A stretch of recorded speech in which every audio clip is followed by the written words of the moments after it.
cash, and 4 parachutes. He also demanded a fuel truck to stand ready to refuel the aircraft once they landed in Seattle. Should they fail to comply with his demands, he threatened to, quote, do the job. Once the flight was airborne, Schaffner went to inform the cockpit crew, while another flight attendant by the name of Tina Mucklow remained by Cooper's side. By using a telephone in the rear of the cabin, Mucklow acted as an intermediary between Cooper and the rest of the flight crew for the remainder of the hijacking. For the next hour and a half, Flight 305 maintained a holding pattern near Seattle, while local and federal authorities scrambled to procure the ransom as well as the 4 parachutes. 10,000 $20 bills were collected from a local bank, while the owner of a nearby skydiving school supplied the chutes. At 5:45 p.m., more than 2 hours past its scheduled arrival, Flight 305 finally touched down in Seattle. By this point, it was well after sunset, and the aircraft was brought to a remote section of the tarmac. Once the flight came to a stop, both the ransom and the parachutes were handed over to Mucklow, who then brought them back aboard. In exchange, Cooper permitted 2 of the flight attendants as well as all the passengers to disembark, many of whom had not yet realized the flight had been hijacked. With the ransom paid and only 4 crew members remaining on board, Cooper told Mucklow to inform the captain that he wanted to fly to Mexico City. They were to fly with the landing gear down, the flaps at 15 degrees and below 10,000 feet. The lights in the cabin were to be switched off, and the aft stairway, which opens from the underbelly of the fuselage, was to remain extended. 2 of Cooper's demands could not be satisfied. First of all, the flight configuration he'd requested would not allow for a non-stop flight to Mexico City. As such, Cooper proposed a refueling stop in Phoenix, Yuma, or Sacramento before they all agreed on Reno, Nevada. I ain't gonna cap, bro. This nigga is fucking smart, bro. Like, dude, this nigga had to plan this shit for years. Second of all, it was not possible to depart with the ventral staircase extended. Cooper agreed to retract the stairs on the condition that Mucklow remained by his side and taught him how to extend them once the plane was airborne. Parked for nearly 2 hours due to complications with refueling, Flight 305 was back in the air by 7:36 p.m. Less than 5 minutes after takeoff, Cooper told Mucklow to head for the cockpit and that from this point onwards, he was not to be disturbed. He had to be off like Adderall, bro. Like, the plane flying and the nigga, he had to be off Adderall, bro. He did all this for 200,000, bro. What the fuck? The last time she saw Cooper, he was standing in the middle of the aisle as if though he was preparing to jump. Mucklow joined the rest of the crew, locked the cockpit door behind her, and some 3 hours later... Like, bro, at least ask for like $1 million, bro. Oh, 200K in the 70s? That is $1 million. Damn. Flight 305 safely landed in Reno. Once the flight came to a stop, the crew carefully ventured into the rear of the cabin, but there was no sign of Cooper nor the bomb. The aft stairway had been extended mid-flight and was slightly damaged upon landing. It seemed there was only one explanation for the hijacker's absence. At some point between Seattle and Reno, Cooper had strapped on a parachute, walked down the stairs, and leaped into the dark of night. Nigga parachuting at night?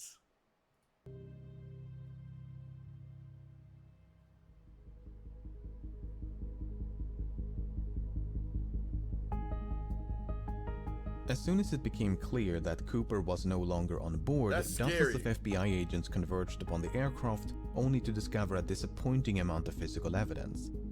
A black clip-on tie, 8 cigarette butts, and 2 of the 4 parachutes were all that Cooper left behind. Evidently, he'd brought the ransom and briefcase along with him. In interviews conducted on the night of the hijacking, Cooper was described by the crew and passengers as a white male with brown eyes and dark hair. He appeared to be in his mid-40s and wore a dark trench coat, a dark suit, a white shirt, a black tie, and dark shoes. Soon after boarding, he'd also donned a pair of sunglasses. Based on this description, the FBI produced the first of several composite sketches. Before they could mount a search, however, the FBI had to figure out when Cooper abandoned ship. But that was easier said than done. None of the 4 crew members witnessed Cooper jumping from the plane, nor did the pilots of 2 fighter jets which escorted the flight between Seattle and Reno, which is not all too surprising given it was the middle of the night. Although the flight crew did report something odd, The last communication with the hijacker occurred at approximately 8:05 p.m. when the crew used the intercom to offer assistance, which Cooper declined. Within the next 10 minutes, the crew experienced what they described as an oscillation or vibration of the aircraft. At the time, the crew suspected it might have been produced by Cooper's jump, and a subsequent recreation of the hijacking supported that conclusion. Okay, so that took care of the when, but what about the where? While Cooper was very explicit about the flight's configuration and destination, he never specified any kind of route. In fact, Cooper grew so impatient with the slow refueling in Seattle that he dismissed the captain's request to file a flight plan and simply told him to, quote, get the show on the road. As such, the captain chose to fly along an airway known as Victor 23 without any input from Cooper. By using Victor 23 as a guide, authorities estimated the most probable location of the flight at the approximated time of the jump was about 40 kilometers north of Portland. And so, at the break of dawn, the FBI mounted an impressive search operation using helicopters, airplanes, and ground troops. The problem was, even if the estimated bailout point was accurate, Cooper's eventual landing or drop zone was far more difficult to pinpoint. The loosely defined search area covered a vast stretch of mountainous wilderness occluded by a dense forest, so it was truly like finding a needle in a haystack. Apart from the difficult terrain, the search was further complicated by low temperatures and inclement weather, which persisted for days. Despite their best efforts, authorities... Nigga land there? No way he landed there, bro. I mean, the nigga is dead now, but it's just like, the nigga dead, bro. The nigga is dead. Like, he has to be dead, bro. Right? Like, the nigga is dead. What y'all talking? Oh, y'all nigga said dog. Bro, the nigga has to be dead. He parachuted at night. Someone probably did pick him up. Probably dead, bro. Damn. Authorities never managed to find a single trace of Cooper, nor the... bro, the way he thought this shit out, bro, that nigga deserved his $200,000 so far. He ain't killed nobody. He let everybody go. Shit, them niggas just got robbed. The bomb was probably fake. Shit, he just let that nigga have it. Items he brought along with him. This some real, like, hitman shit.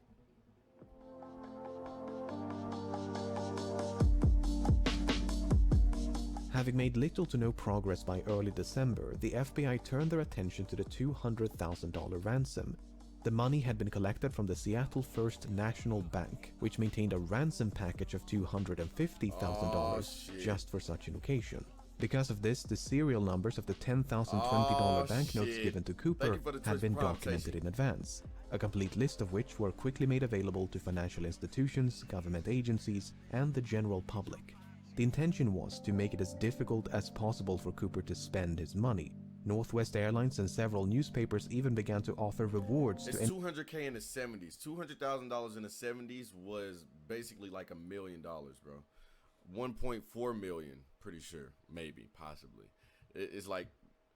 It was like the inflation was, you know what I'm saying? Inflation is a real thing, bro. Like, I say within a year from now, or probably within 5 years, bro, money is going to be so inflated. It's going to be crazy. Anyone who could find a note with a matching serial number. In spite of these efforts, no one ever did. That is until nearly a decade later. In early 1980, a young boy named Brian Ingram was building a campfire on a small beach in southern Washington. As he was digging into the sand, Ingram discovered 3 bundles of cash totaling $5,800. So now you have a brain? Yeah, because I like talking about money, bro. $80. Having heard about the infamous skyjacking, Ingram's parents brought the severely degraded bundles to the FBI.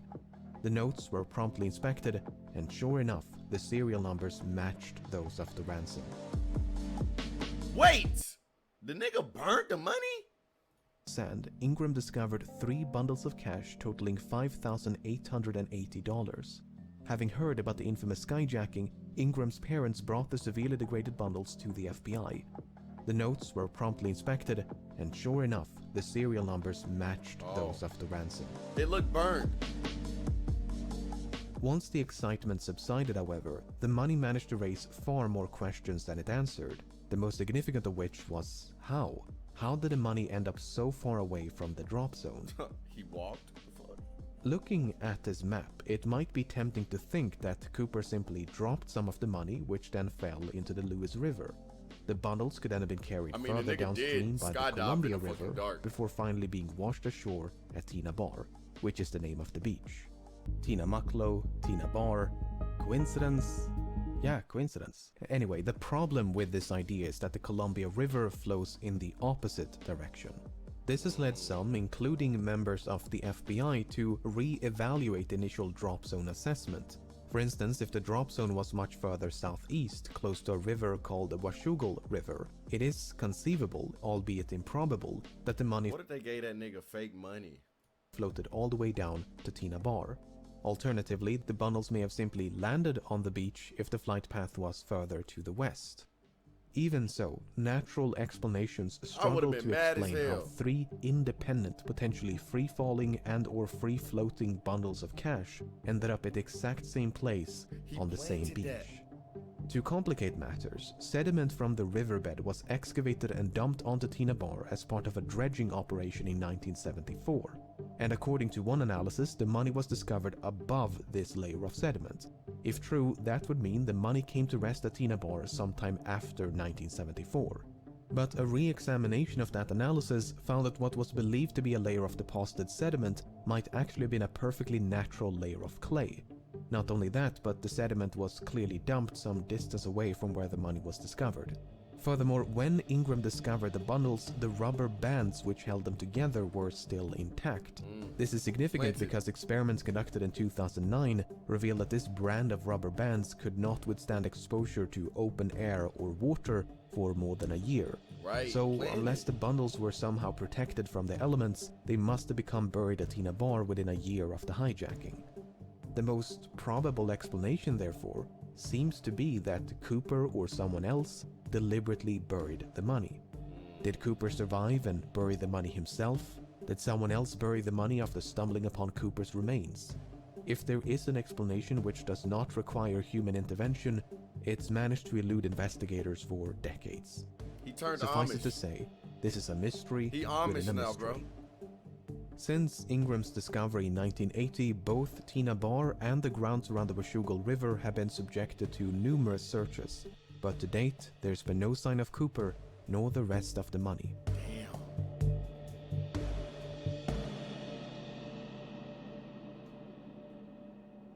That's it. Oh, that's not it. That's not it. Yo. From the very beginning, it when people broke they quiet him gonna start saying that now but him still broke. was assumed by many that Cooper did not survive his daring escape. It would not make for a very thrilling conclusion to this story, but that's the thing about stories, they're usually far more exciting than reality. While there is no hard evidence for nor against Cooper's survival, the assumption that he fell to his death is not without merit. When Cooper leaped into the darkness, Flight 305 was plowing through a frigid rainstorm at roughly 170 knots, 10,000 feet above southern Washington. The wind was so violent that it ripped out a placard from the aft stairway, which was later recovered in 1978 almost directly below the estimated flight path. To say that Cooper was not dressed for the occasion would be an understatement. The ground beneath him, meanwhile, was obscured by multiple layers of clouds, which likely means that Cooper jumped without knowing his precise location. Even if he could see the ground and had a specific drop zone in mind, the parachute he selected was non-steerable, meaning he would not have been able to steer his descent towards a specific landing spot, thus precluding any potential coordination with an accomplice stationed on the ground. While Cooper expressed some familiarity with parachutes, his actual competence level is up for debate. It's widely believed that Cooper demanded 2 pairs of parachutes, 2 primary and 2 reserve, to make the authorities believe that he intended to take a hostage. That is precisely what happened, as the FBI contemplated but eventually decided against sabotaging the chutes, as they did not want to risk the life of an innocent civilian. But in their haste to obtain them, they unintentionally provided Cooper with a non-functional dummy chute. I don't know though. He probably chose the one that, you know what I'm saying? Probably chose the one that got no control to just float down because it's nighttime and you can't really see until you really get down. You know what I'm saying? I don't know. The nigga's still probably floating. Intended for training purposes. This mishap seems to have gone unnoticed by Cooper because that dummy chute was one of the 2 missing from the plane. Not only that, but Nigga took a dummy parachute. Bruce, you gotta watch the Tucker Zone. Shit tripped me TF but Cooper out. chose the older and technically inferior parachute out of the 2 primary chutes provided. So in both cases, it seems like Cooper made the worst possible choice. But there are other ways to interpret this information. For instance, it's possible that Cooper used the dummy chute not as a reserve, but as a means to secure the bag of money. In fact, that is precisely what Cooper tried to do with the functional reserve chute. First, he tried to place the money in the chute's canopy before removing some of the suspension lines and wrap them around the bag. Perhaps he used the dummy chute for a similar purpose. And Cooper's decision to use the older... You see, the type of aircraft which Cooper chose to hijack, a Boeing 727, was also used by the CIA to covertly drop agents and supplies during the Vietnam War, a task for which the Boeing 727 was uniquely qualified due to its distinctive aft stairway. So it's fairly safe to assume that Cooper chose to hijack a Boeing 727 specifically because it provided a relatively safe means of escape. Whether he learned of this from the CIA or came to that conclusion independently is another question. However, the fact that Cooper chose to hijack a flight operated by Northwest Airlines was apparently random chance. When Tina Mucklow asked Cooper about his motives, he responded, "It's not because I have a grudge towards your airline, it's just because I have a grudge." He further clarified that Flight 305 just happened to be in the right place at the right time. Even so, it's clear that Cooper came prepared. He seemed to know a great deal about aircraft and aviation. He appeared to be familiar with the local terrain. He maintained a low profile to avoid a panic. He covered his eyes with a pair of glasses to conceal his identity. He left very little evidence behind, and he demanded 4 parachutes to force the assumption that he was taking a hostage. He was even cunning enough to reclaim the note which he'd initially given to Florence Schaffner. Apart from the name he wrote on his plane ticket, there are no other samples of Cooper's handwriting. But for all his... Bro, nah, this nigga has to be like a CIA agent. Like, he was just... The nigga just was doing this shit to have fun, bro, to see if he could, like... Bro, had to, bro. His planning and cunning, it seems Cooper did not give enough thought to his eventual escape. Not only did he fail to specify a route, but he was forced to make a last-minute destination change from Mexico City to Reno. He could have demanded more appropriate parachuting equipment like a pair of boots, a helmet, or jumpsuit. He could even have specified the ransom to be delivered in larger denominations to make it lighter and less cumbersome to carry. I don't think no year is wilder Presuming than the 70s. he did survive the fall and made it safely to the ground, he may then have had to make his way through a dense, partially snow-covered forest in nothing but loafers and a trench coat in late November. I get the distinct impression that Cooper's escape was much more of a leap of faith than a carefully executed jump. On the other hand, authorities never received a missing persons report matching the description of Cooper in the wake of the hijacking. This might suggest that Cooper did survive and that he swiftly and quietly resumed his normal routine. Furthermore, other hijackers have performed similar stunts. Nigga said slavery.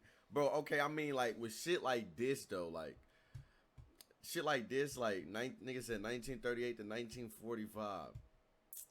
But this, like, the serial killers and shit, like, that, in that description. Like, nah. If I was born in a time where serial killers was, like, just going crazy, nigga, I would, nah. And many of them did survive, even if they were quickly apprehended. Finally, the simplest explanation for how 3 bundles of cash ended up at Tina Bar is human intervention. At the end of the day, most of this is based on nothing but supposition. Without any concrete evidence of Cooper's demise, it leaves the door wide open to the far more exciting proposition that he did, in fact, survive. Cocaine Cowboy shit was crazy. I watched that shit on Netflix. By the time the press got wind of the hijacking, the FBI had already begun to investigate a few potential suspects. Among them was a man in Portland with initials DB and surname Cooper. This Cooper was quickly eliminated as a suspect, but due to a mix-up by the press, the name Dan Cooper was confused for DB Cooper, and the rest is history. While Dan Cooper is most likely a pseudonym, there is a comic book series of the same name. The comic is written in French and centers around a Canadian pilot named Dan Cooper. While the comic was not translated into English nor sold in the United States before 1971, it was available in Canada, which has a large French-speaking population. Given that American and Canadian accents can be difficult to distinguish, it's possible that Bro, very difficult to distinguish. The nigga's accent suck dick. Cooper, who was described as having no discernible accent, was a bilingual Canadian. This might even be supported by something that Cooper might have said. You see, when the captain relayed Cooper's demands to air traffic control, he used the phrase negotiable American currency. It seems doubtful that an American citizen would specify American currency, so perhaps Cooper was not American. The problem is, we don't know if this is a direct quote from Cooper or paraphrasing by the captain. For instance, notes taken by the crew during the hijacking merely contain the phrase negotiable currency, while testimonies provided by the crew after the hijacking include phrases like $200,000 in cash and circulated US currency. So Cooper might have been Canadian, and he might have taken his name from the Dan Cooper comics, just as he might have been American and might have taken his name from something or someone else. Nah, that is crazy. Nigga, half the Oscar winners are British niggas playing Americans. I bet that smart nigga could fake it. Bro, yes. Nigga, I did not know Tom Holland was fucking British. Like, what the fuck? Why don't they tell you that?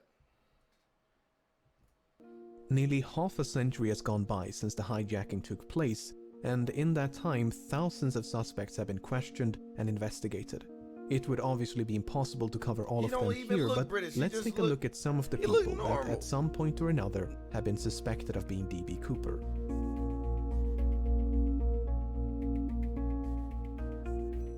Robert Rackstraw first became a suspect in 1978, and on the surface, he seems like a solid candidate. He was a decorated army paratrooper and helicopter pilot. He had experience with explosives. Bro, he looked... The nigga look normal. What y'all mean, what's normal? Nigga, he look normal, like a normal fucking person, bro. Bro, British niggas look weird, I'm telling you. I told y'all earlier, bro. British niggas got the jaw of Quagmire, bro, and big-ass front teeth, bro. I'm telling you. It's just a simple fact, bro. All British niggas had that big-ass set of front teeth and a big-ass jaw. Tom Holland don't got that, bro. Watch.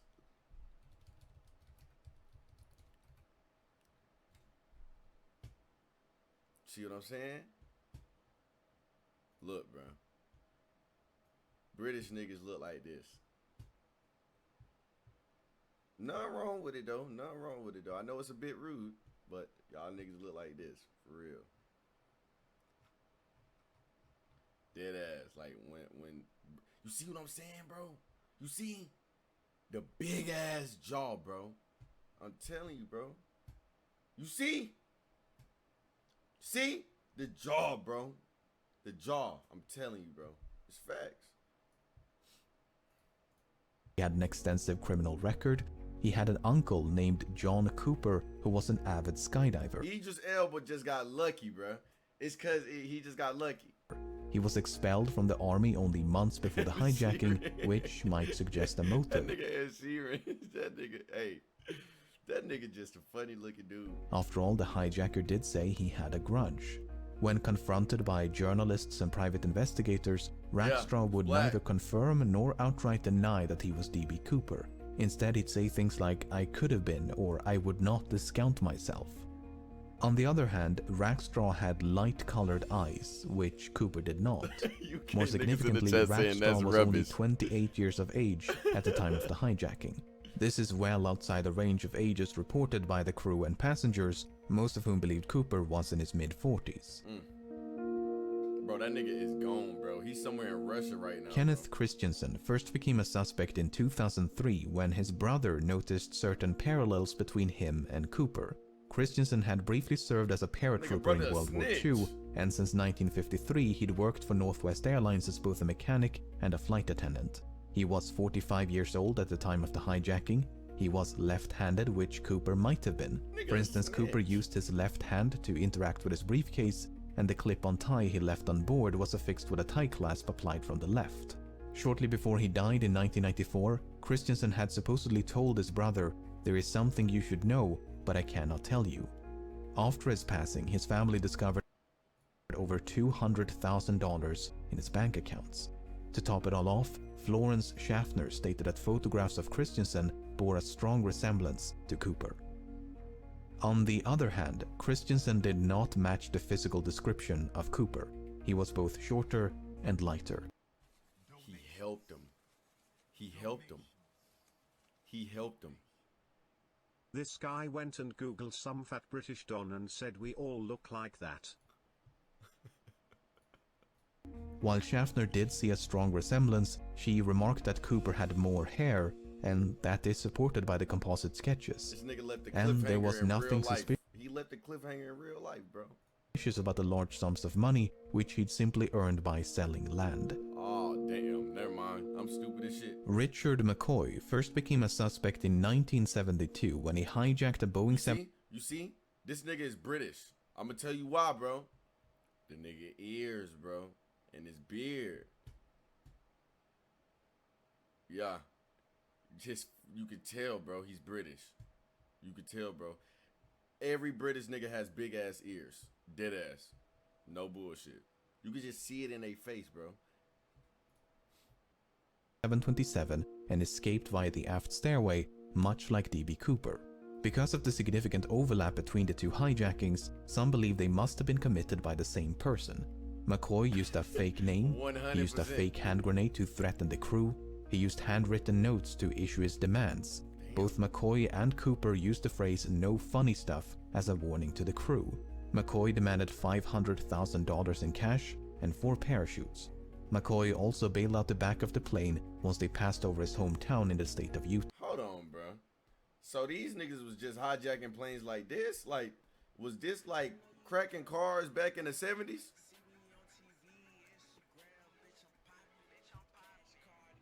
Fuck you, you're lucky I like you. That nigga named Kerm UK. Hey, thank you for the Switch Prime 3 months. Apart from the similar modus This so easy, not gonna lie. So you would risk your life jumping out of a plane and with the suitcase, not dropping the suitcase, right? For that amount of money back in the 70s? Or would you do it right now for $1 million? $1 million. $1 million, bro, get the fuck out. Bro, they is literally locking you to that chair, bro. You was not doing that shit. You was not, first of all, you're not getting through TSA even with a fucking comb with a sharp end, nigga. operandi that McCoy was not Only Cooper. 29? While there are meaningful parallels between these two cases, McCoy might simply have been a copycat who'd read about D.B. Cooper in the news. Dwayne Yo. Yo, that nigga.